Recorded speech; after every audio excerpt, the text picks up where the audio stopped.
O Governo garante que tem preparado um plano de emergência caso não sejam cumpridos os serviços mínimos da greve dos motoristas de matérias perigosas e de mercadorias, que está marcada para 12 de agosto. O sindicato diz que está surpreendido com a decisão do Executivo. Imagens como esta ainda estão frescas na memória. Com a paralisação dos motoristas de matérias perigosas, em abril o país ficou a conta-gotas, com bombas sem gasolina e até aeroportos a funcionar na reserva. O Governo não quer que esta realidade se repita em pleno período de férias e por isso anunciou que está preparado um plano de emergência. Se a greve efetivamente acontecer, no dia 12, criar as condições para, se necessário, montar um sistema logístico alternativo de distribuição de combustíveis, no caso de não haver o cumprimento de serviços mínimos. À TSF e Dinheiro Vivo, o secretário de Estado da Energia anunciou este plano de emergência e as equipas que estão prontas a avançar com colunas de caminhões-cisterna. Ideia que foi detalhada mais tarde pelo Ministro do Ambiente. Nós hoje temos já definidos quais são ao longo de todo o país os postos que são para abastecimento exclusivo das forças de segurança, dos bombeiros, das ambulâncias que transportam doentes. Quais são os postos que têm que também ter combustível para servir o comum dos cidadãos. E aquilo que nós fizemos foi, de facto, transformar uma rede de postos em todo um sistema logístico do seu abastecimento. Em entrevista na SIC Notícias, o Sindicato Nacional dos Motoristas de Matérias Perigosas revelou surpresa com este anúncio do Executivo a um mês da nova greve. Eu penso que neste momento o Governo está a precipitar-se, dando um passo destes, criando uma rede que possa vir a conciliar as necessidades imperativas do país, no caso de não serem cumpridos os serviços mínimos, mas está partindo já de um pressuposto que não serão atendidos e o sindicato fará questão de que eles sejam cumpridos. Ainda esperam pela reunião onde vão ser definidos os serviços mínimos. O sindicato propõe cumprir 25%, que consideram suficiente para todo o país. É agora convidado deste Jornal da Meia-Noite, Anacleto Rodrigues, do Sindicato Independente dos Motoristas de Mercadorias. Seja muito bem-vindo, muito boa noite. Como é que encara esta decisão do Executivo de ter preparado já um plano de emergência para o caso de não serem cumpridos os serviços mínimos? Esta antecipação do Executivo traduz o quê? Nós encaramos que é uma decisão e umas declarações a destempo, descabidas e, de certa forma, eleitoralistas. Estamos em ano eleitoral, as eleições estão à porta e o Governo tenta tranquilizar a população. Descabidas porque demonstra uma falta de conhecimento do que é a atividade e, se calhar, era bom que houvesse algumas explicações por parte do Ministro e por parte das empresas petrolíferas e das grandes bases logísticas, como é que vão pôr esses caminhões que eles dizem que vão pôr a trabalhar, um plano de contingência. Quem é que vai carregar esses caminhões, quem é que vai descarregar esses caminhões, quer nas bases petrolíferas, quer nas grandes bases de distribuição logística, uma vez que esse trabalho é feito pelos motoristas. E eu pergunto se durante essa greve, se esse tal plano de emergência que tem traçado para combater eventuais problemas na economia e na vida dos portugueses, se também vão ser esses motoristas que vão fazer esse serviço, ou se essas bases logísticas e as petrolíferas vão não ter trabalhadores contratados para fazer esse serviço. Numa altura em que ainda não estão definidos os serviços mínimos, há apenas propostas, quais é que vão ser os serviços mínimos e se vão ser cumpridos? O que é que vão conseguir assegurar?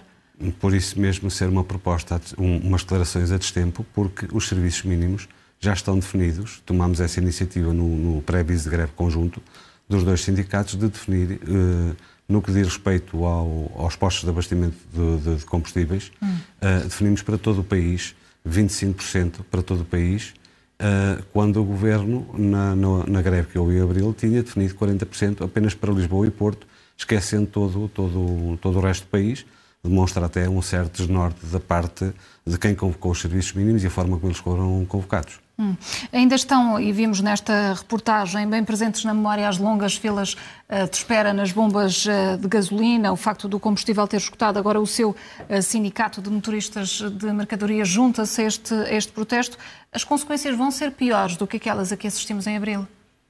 Podem ser piores, porque uma vez que esta greve neste momento abrange toda a tipologia de transportes e poderá falhar também o abastecimento aos supermercados, à indústria, os efeitos poderão ser muito piores. O cenário é que antevê, sobretudo, vamos estar em plena época de férias, nós podemos assistir mesmo a essa escassez de bens alimentares nos supermercados? Isso é uma hipótese? Olha, da parte do Sindicato Independente de Motoristas de Mercadorias, o que nós podemos dizer aos portugueses é que nós, ao mesmo tempo que nos preparamos para a greve, estaremos a fazer tudo para a evitar. Nós não queremos, porque sabemos os danos que isso pode trazer para a economia e os transtornos que pode trazer para a vida dos portugueses. Mas esta greve, mais que uma greve, é um grito de revolta e desespero da parte dos motoristas, porque tem-se falado muito da questão da greve, mas pouco se tem falado do porquê. Porquê é que nós chegamos até aqui? E acha que os portugueses vão conseguir compreender essas reivindicações e esses argumentos quando começarem a ver a sua vida afetada durante este período? Eu acho que sim, porque os portugueses ainda não estão bem cientes, porque, como disse, muito se falou e nada foi dito sobre a razão que nos leva a tomar esta medida. Sabe que de 2000 a 2017, o ordenado base de um motorista de pesados de mercadorias, independentemente se era de matérias perigosas ou da chamada carga geral, era 551,30 €. Durante 17 anos foi assim. E em 2017 teve uma pequena valorização, porque o salário mínimo nacional alcançou o salário base do motorista. Hoje em dia, no ano 2000, o motorista bastava ter a carta de pesados e ter o gosto pela profissão. Hoje em dia, o motorista é um profissional altamente qualificado, reconhecido pela própria Antran como isso, mas infelizmente a Antran só reconhece isso no papel, porque depois na prática, nas condições, no dia-a-dia, não reconhece nas condições salariais, não reconhece que o motorista de pesado está ao nível de um técnico de higiene e segurança no trabalho, de um correspondente de línguas estrangeiras, de um escriturário principal. E a pergunta que eu faço é, será que esses profissionais, que também estão contemplados no contrato coletivo de trabalho, terão um salário base de 630 €, tal como têm os motoristas? Este foi um contrato feito, essencialmente, para regular a atividade da profissão de motorista. E os motoristas, ao longo destes anos, aguentaram serenos, de forma responsável, sempre serviram o país. Nos anos da crise da economia, nós tivemos as exportações cresceram. Ora, essas exportações, principalmente para a Europa, foram feitas através de caminhões e foram feitas por nós. Fomos nós que conduzimos os caminhões que levaram essas exportações. Durante esse período de economia, em que há um acréscimo precisamente na parte dos transportes, nós vimos os nossos vencimentos reduzidos naquilo que são as ajudas de custo. Que as ajudas de custo continuam a ser pagas com base no quilómetro percorrido, quando as ajudas de custo deveriam ter um valor calculado, um valor médio, calculado para fazer face às despesas da alimentação que os motoristas têm nas suas locações pelo país, pela Europa.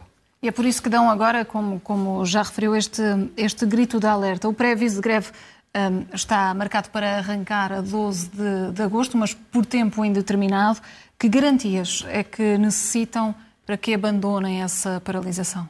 Que a Antran, de uma vez por todas, assuma e cumpra aquilo que assumiu, num protocolo, num acordo de princípio com o sindicato. Quais é que são exatamente as reivindicações das quais não vão abdicar? A questão do salário base, nós demos tempo às empresas para que houvesse uma progressão na questão do salário base, para que houvesse realmente uma valorização.